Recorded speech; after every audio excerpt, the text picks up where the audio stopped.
o caminho de volta para casa. Rafael sempre foi um homem de aparências. Aos 42 anos, tinha um bom emprego como gerente de uma concessionária em São Paulo, uma casa confortável na Zona Sul e um casamento que, para os de fora, parecia estável. Mas por dentro, ele estava se afogando. Há mais de 5 anos, sua vida tinha virado um ciclo de mentiras e vergonha. Tudo começou com uma curiosidade inocente, com um convite de um colega de trabalho para uma festa diferente. Na época, ele não sabia que aquele lugar se chamava Boate Swinger. Achou que era só um bar com música alta. Mas quando viu o que acontecia ali, algo dentro dele se quebrou. Não foi no primeiro dia, nem no segundo. Mas com o tempo, a tentação ganhou força, e Rafael, que havia sido criado em uma família evangélica, mas nunca levará a fé a sério, mergulhou fundo naquele mundo. Sua esposa, Ana, uma mulher simples e trabalhadora, começara a desconfiar. Ele chegava tarde, inventava viagens de negócios, e o cheiro de perfume barato no casaco já não passava despercebido. As brigas ficaram mais frequentes. Você não é mais o mesmo, Rafael, ela dizia, com os olhos cheios de lágrimas. Ele se defendia, gritava, até que um dia, depois de mais uma noite fora, Ana o encarou com uma firmeza que o assustou: ou você muda, ou eu vou embora. E desta vez, não volto. Foi então que Rafael sentiu o peso da solidão. Não era só o medo de perder Ana. Era a vergonha de si mesmo. Ele se olhava no espelho e não reconhecia aquele homem.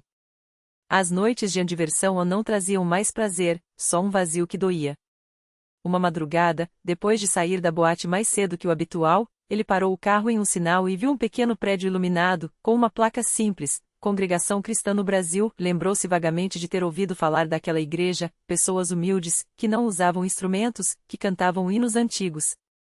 Naquele momento, algo dentro dele sussurrou: entre.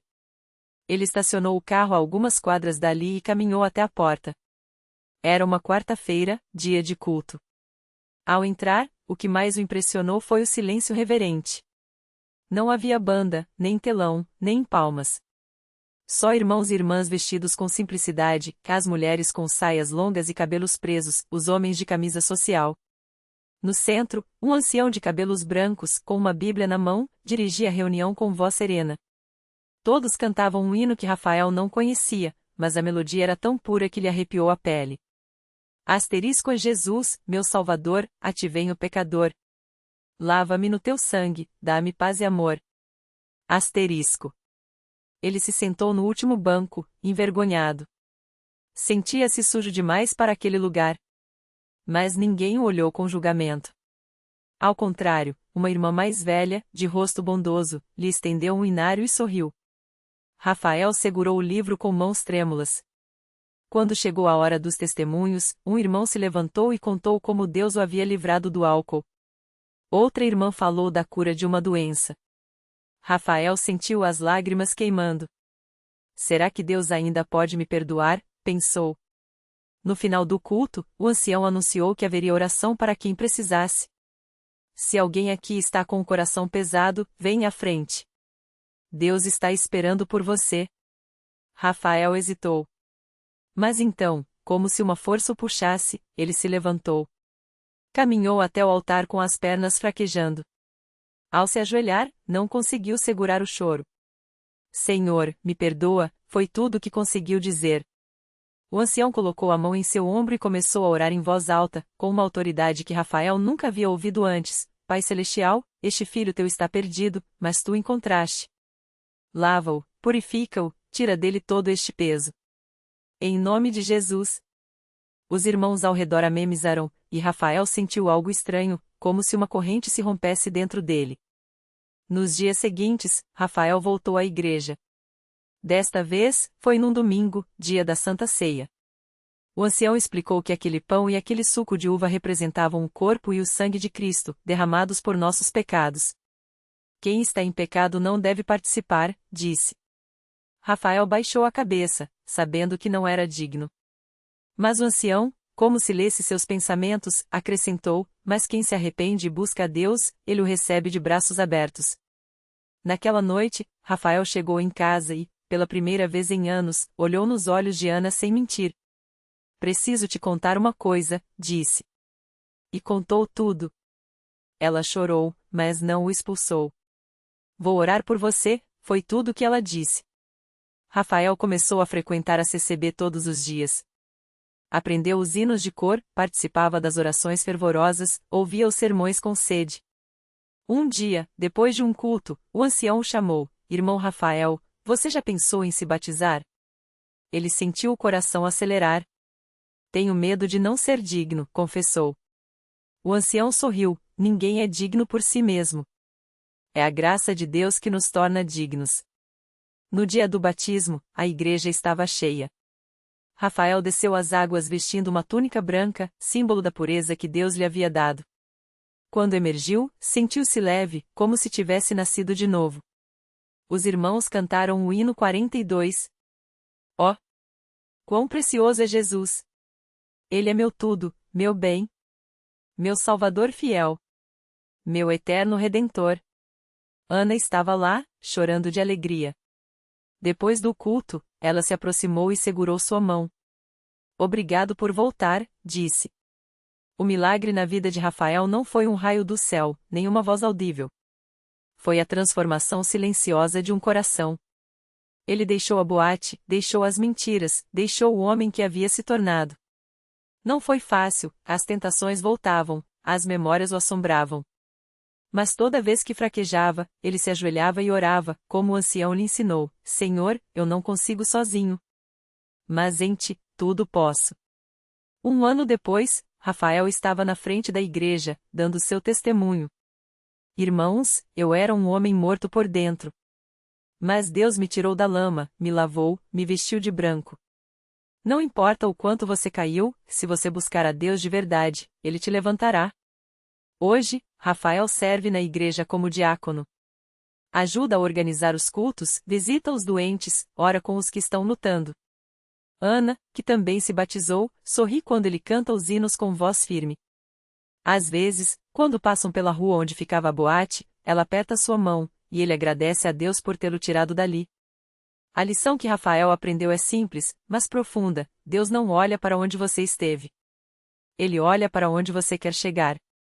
E na congregação cristã no Brasil, ele encontrou não apenas uma igreja, mas uma família que o ajudou a voltar para casa.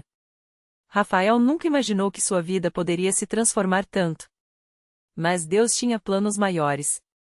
Um dia, enquanto ele e Ana visitavam um irmão enfermo no hospital, conheceram um jovem chamado Lucas.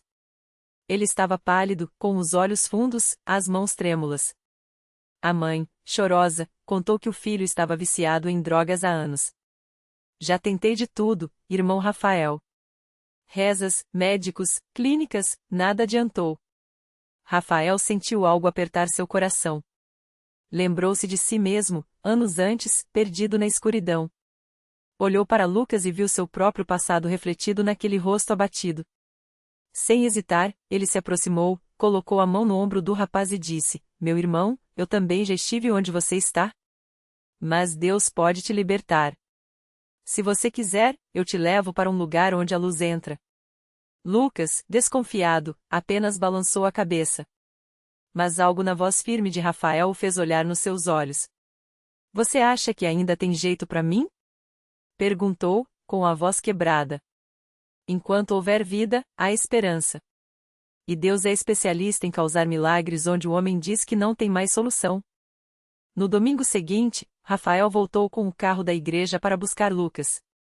O jovem entrou hesitante, com as roupas surradas e o cheiro de vícios ainda impregnado. Mas quando cruzou as portas da congregação, algo mudou. Os irmãos não o olharam com julgamento. Não o sussurraram, não o apontaram. Apenas sorriram e estenderam as mãos. Uma irmã mais velha, Dona Maria, se aproximou e abraçou-o forte. Bem-vindo, filho. Aqui você está em casa. Os primeiros dias não foram fáceis. Lucas tremia nas noites de oração, suava frio, sentia o corpo doer pela falta das drogas. Mas Rafael não o deixou sozinho. Ficava ao seu lado, orando, lendo a Bíblia, contando como Deus o havia libertado. Não é força sua, irmão. É a força de Deus em você. Só confia. Uma noite, durante um culto de libertação, o pastor impôs as mãos sobre Lucas e orou com autoridade. O jovem caiu de joelhos, chorando como nunca havia chorado. Não eram lágrimas de dor, mas de alívio, como se algo pesado estivesse saindo de dentro dele. Quando se levantou, seus olhos brilhavam diferente. Sinto leveza, disse, surpreso. Os meses passaram, e Lucas foi se transformando. O vício perdeu força. Ele começou a ajudar na limpeza da igreja, a participar dos corais, a dar seus primeiros testemunhos tímidos. Sua mãe, que antes chorava todas as noites, agora sorria ao vê-lo de terno branco nos cultos. Certa manhã, Rafael recebeu uma ligação. Era a mãe de Lucas, emocionada: Irmão Rafael, meu filho arrumou um emprego. E ontem, ele me pediu para ir à igreja com ele. Você não faz ideia do que isso significa para mim. Rafael sorriu, lembrando-se de quando Ana lhe disse palavras parecidas. Isso é Deus, irmã. Só Ele faz essas coisas. Hoje, Lucas é mais um servo na obra. Não é perfeito, ainda luta, ainda tropeça, mas agora sabe para onde correr quando cai. E Rafael, que já foi um homem quebrado, entende que sua missão não é julgar, mas estender a mão, como alguém um dia fez por ele. Porque na congregação cristã no Brasil, não há vidas perdidas. Há almas que ainda não encontraram o caminho de volta para casa. E enquanto houver um irmão disposto a dizer venha, e um Deus disposto a perdoar, sempre haverá esperança. E o milagre continua. A notícia do emprego de Lucas se espalhou rápido entre os irmãos da congregação. Não era só mais um trabalho, era resposta a anos de oração, de lágrimas derramadas nos bancos da igreja, de mãos levantadas em súplica quando tudo parecia perdido. E agora, a mesma mãe que já havia sido chamada de indesistente pelos vizinhos, que ouvira cochichos de que seu filho estava perdido para o mundo, via Deus escrevendo uma história diferente. No domingo seguinte, Lucas entrou pela porta da igreja com a cabeça erguida, mas os olhos ainda inseguros. Não usava mais as roupas largas e os bonés que antes escondiam seu rosto. Vestia uma camisa social simples, engomada, e segurava uma Bíblia que ganhará de presente do irmão Rafael.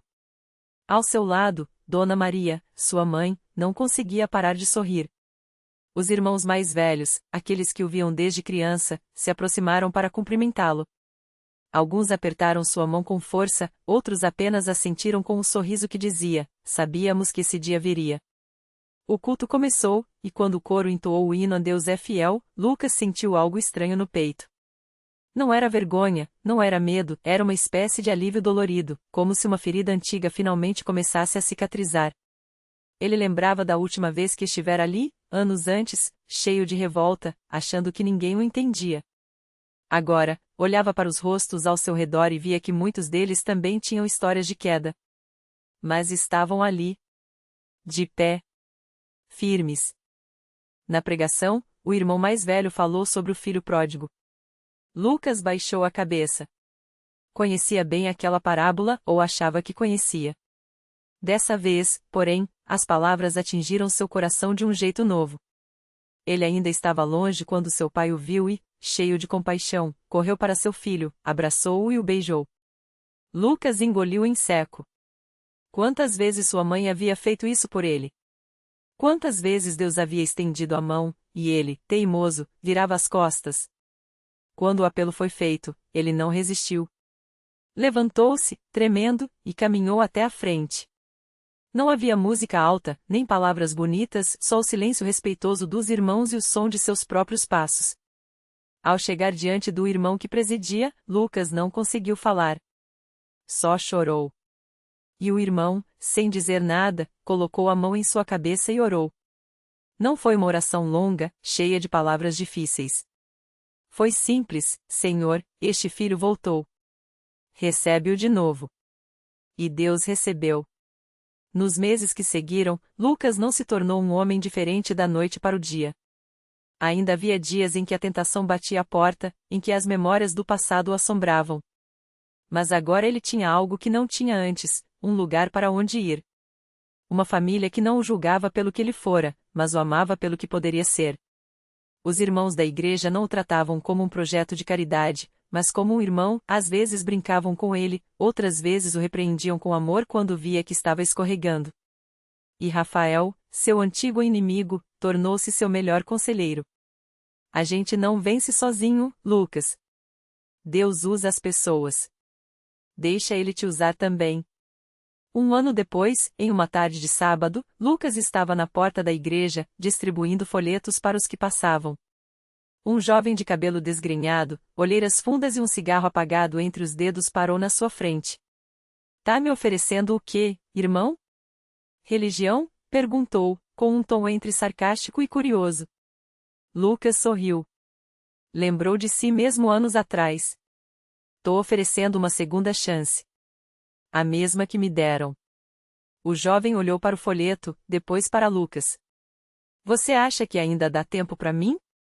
Lucas não hesitou. Enquanto você estiver respirando, dá. Vem. Só vem. E assim, o milagre continuou. Porque na congregação cristã no Brasil, não há causas perdidas. Há apenas almas que ainda não ouviram a voz do Pai chamando, venha para casa. E enquanto houver um irmão disposto a estender a mão, um coração disposto a perdoar e um Deus que nunca desiste, sempre haverá uma porta aberta. Sempre haverá esperança. O jovem, que se chamava Rafael, jogou o cigarro no chão e pisou com força, como se estivesse esmagando também o peso que carregava nas costas. Seus olhos, antes opacos, brilharam por um segundo com algo que parecia ser uma mistura de medo e esperança. Tá bom, eu vou, murmurou, mais para si mesmo do que para Lucas. E deu o primeiro passo em direção à igreja. Dentro do templo, o cheiro de madeira envernizada e as vozes suaves dos irmãos cantando o hino a Jesus, terno pastor envolveram Rafael como um abraço que ele não sabia que precisava. Ele tremia. Não pelo frio, mas pela memória viva das noites geladas nas ruas, dos gritos da mãe quando o pai, bêbado, quebrava tudo em casa, das vezes que ele mesmo havia levantado a mão contra quem amava. Eu não mereço estar aqui, pensou, baixando a cabeça. Mas então, como se Deus tivesse ouvido seus pensamentos, a irmã Maria, uma senhora de mãos calejadas e sorriso tranquilo, se aproximou. Filho, você não veio aqui porque merece. Veio porque ele te chamou, disse, colocando uma mão em seu ombro. E quando Deus chama, ele já preparou o caminho. Rafael sentiu algo estalar dentro do peito, como uma porta enferrujada se abrindo depois de anos trancada. Naquele mesmo dia, durante o culto, quando o pastor falou sobre o perdão que limpa até as manchas mais profundas, Rafael chorou. Não foi um choro silencioso, daqueles que a gente esconde. Foi um pranto que veio de tão fundo que parecia arrastar com ele anos de dor. Irmãos que nem conhecia se aproximaram, oraram por ele, abraçaram-no sem julgar. Um deles, o irmão Paulo, ex-viciado em drogas, sussurrou em seu ouvido, eu também achei que não tinha jeito. Mas olha onde estou. E você vai ver, sua história vai ser ainda mais bonita. Nos dias que seguiram, Rafael voltou. Todo dia. Às vezes, só para sentar nos fundos e ouvir. Outras, para ajudar a arrumar as cadeiras ou varrer o pátio. Aos poucos, as olheiras clarearam, o cheiro de álcool e cigarro foi substituído pelo de café fresco que as irmãs serviam depois dos cultos. Ele começou a trabalhar na padaria de um irmão da igreja, que lhe deu uma chance sem pedir currículo. Confio em você porque confio em quem te transformou, disse o irmão João, apertando sua mão no primeiro dia. Mas o verdadeiro milagre aconteceu numa tarde de sábado, quando Rafael viu sua mãe entrar pela porta da igreja. Ela, que há anos não falava com ele, que havia desistido de esperá-lo vivo, estava ali, com os mesmos olhos inchados de tanto chorar, mas agora com um brilho diferente. Um irmão me procurou, disse que você tinha mudado, ela gaguejou. Eu não acreditei. Até ver com meus próprios olhos. Eles se abraçaram no meio do salão, entre irmãos que sorriam e oravam baixinho. Não houve palavras bonitas, nem discursos. Só o silêncio sagrado de duas vidas sendo costuradas de volta pelo amor de um Deus que não desiste. Hoje, Rafael é batizado. Quando sai das águas, o sol parece brilhar mais forte, como se o céu todo aplaudisse. Ele olha para Lucas, que está entre os irmãos, sorrindo. E entende, não foi sorte. Não foi coincidência. Foi a mão de Deus, estendida através de um irmão que um dia também foi um perdido. E agora, ele sabe, enquanto houver uma congregação cristã no Brasil de portas abertas, enquanto houver um só coração disposto a crer, não haverá fim para os milagres. Porque Deus não salva por merecimento. Ele salva por amor. E esse amor? Esse amor nunca acaba. A vida de Rafael mudou completamente depois daquele dia. Não foi só a bebida que ele deixou para trás, nem as noites vazias que antes enchiam seu coração de amargura. Foi algo mais profundo, como se uma luz tivesse sido acesa dentro dele, iluminando cada canto escuro da sua alma. Todas as manhãs, antes de sair para o trabalho, ele parava na porta da CCB, mesmo que fosse só por alguns minutos. Às vezes, entrava e se ajoelhava no banco de trás, agradecendo. Outras vezes, ficava ali, olhando para o altar, lembrando do dia em que sentiu o perdão de Deus como um abraço quente. Os irmãos notaram a mudança. Até os mais antigos, que já tinham visto muitos casos, se surpreendiam com a transformação daquele homem. Um dia, enquanto Rafael ajudava a organizar as cadeiras depois do culto, um jovem chamado Mateus se aproximou. Ele tinha os olhos baixos, as mãos trêmulas, e o cheiro de cerveja ainda impregnado nas roupas. Não precisou dizer nada. Rafael reconheceu aquele olhar, era o mesmo que ele tinha há alguns meses. Irmão, você está precisando de ajuda? Rafael perguntou, com uma voz calma que só quem já esteve no fundo do poço consegue ter. Mateus engoliu em seco, como se as palavras estivessem presas na garganta. Eu não aguento mais, foi tudo que conseguiu dizer. Rafael não hesitou. Sentou ao lado dele, colocou a mão no ombro do rapaz e começou a contar sua própria história. Não com orgulho, mas com gratidão. Falou das noites que pensou em desistir, das vezes que mentiu para si mesmo, e do dia em que um estranho, que hoje era seu irmão em Cristo, estendeu a mão sem julgar. Deus não tá te olhando para te condenar, não, disse Rafael, com os olhos brilhando. Ele tá te esperando para te abraçar. Assim como fez comigo. Mateus chorou. E naquele choro, havia algo que Rafael conhecia bem, era o primeiro passo para a liberdade. Dias depois, Mateus estava no culto. Não veio sozinho, trouxe a mãe, uma senhora de mãos calejadas e fé simples, que há anos orava pelo filho. Quando o corinho começou a cantar Deus é fiel, Deus é amor, Rafael viu Mateus fechar os olhos, como se estivesse sentindo pela primeira vez o peso daquelas palavras. E assim, mais uma história de milagre começou a ser escrita. Porque na CCB, não são só os grandes sinais que falam do poder de Deus. Às vezes, é o silêncio de um coração que se rende. Às vezes, é o suspiro de alívio de uma mãe que vê o filho voltar para casa. Às vezes, é só um aperto de mão entre dois homens que, não faz muito tempo, estavam perdidos, mas agora sabem, eles não estão sozinhos. Deus continua agindo. E enquanto houver um só irmão disposto a estender a mão, enquanto houver uma só oração sincera subindo aos céus, os milagres não vão parar. Porque o amor que salvou Rafael, que salvou Lucas, que agora toca Mateus, esse amor não tem fim. E a porta da igreja? Sempre está aberta. Sempre. O milagre de Mateus. Mateus abriu os olhos devagar, como se o mundo tivesse ganhado novas cores. A dor que o consumia há anos, a solidão, as escolhas erradas, a sensação de que não merecia perdão, agora era só uma sombra distante. Naquela noite, entre as paredes simples da CCB, ele havia se ajoelhado não por obrigação, mas por um chamado que vinha de dentro. E quando o irmão ao seu lado estendeu a mão e disse: Deus te ama, irmão, algo dentro dele se quebrou para renascer. Não houve trovões nem luzes cegantes.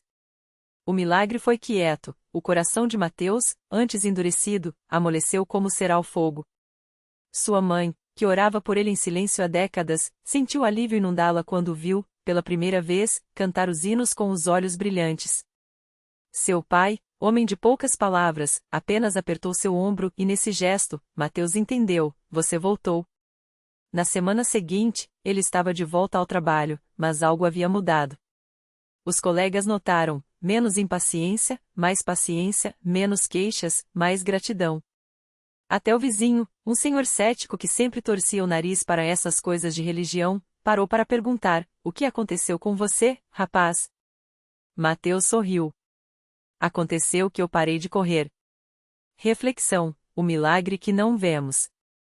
Às vezes, esperamos que Deus mude o mundo de uma vez, mas Ele prefere mudar nós, pedaço por pedaço, escolha por escolha. O milagre de Mateus não foi um raio do céu, mas a soma de pequenas rendições, o orgulho que cedeu, a vergonha que se calou, a mão que aceitou ser segurada. Deus não precisa de espetáculo para agir, ele usa o comum para fazer o extraordinário. Um aperto de mão, uma lágrima enxugada, eu também já estive lá. A lição: ninguém está tão perdido que não possa ser encontrado. Ninguém está tão quebrado que não possa ser consertado. A porta da igreja e do coração de Deus não tem trinco. Ela está aberta hoje, não amanhã. Não espere o momento perfeito para voltar, o milagre muitas vezes começa quando você dá o primeiro passo mesmo tremendo. E enquanto houver alguém disposto a estender a mão ou a aceitá-la, a história de Mateus se repetirá. Em você. Em mim. Em quem ainda não sabe que está sendo procurado. Porque Deus não salva só Rafael, Lucas ou Mateus. Ele salva quem deixa.